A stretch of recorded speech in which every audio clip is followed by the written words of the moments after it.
มื้อนี้อาจเป็นมื้อสุดท้ายของเฮาที่เราจะเฮ็ดภารกิจร่วมกันในครั้งนี้ในการส่งเครื่องครั้งสุดท้ายหัวหน้าหัวหน้า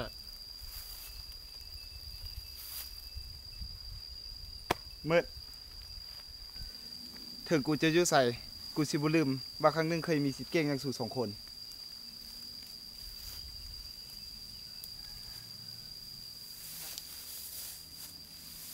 เขาสิเฮ็ดเวียกร่วมกันเป็นครั้งสุดท้ายแท้บ่หัวหน้าก ระแทนล่ะในการส่งสินค้าใหญ่ในครั้งนี้ต่างฝ่ายต่างไปหาอาชีพอื่นบังเมฆมาพอดี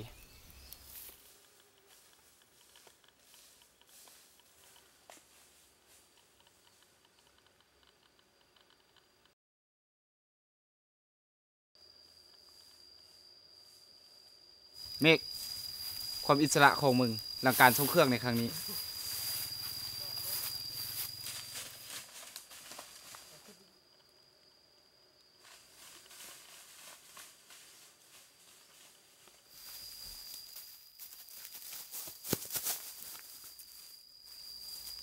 ทุกคนหยุดพวกเราได้ล้อมไว้หมดแล้ววางอาวุธและสินค้าลงและยกมือขึ้น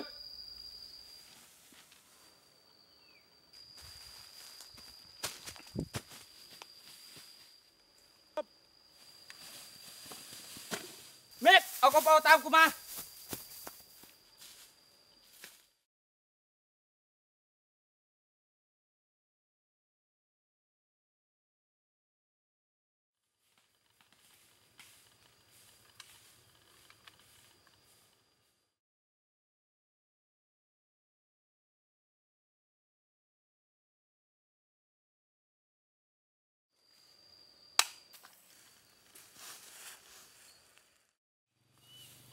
เมฆทางนี้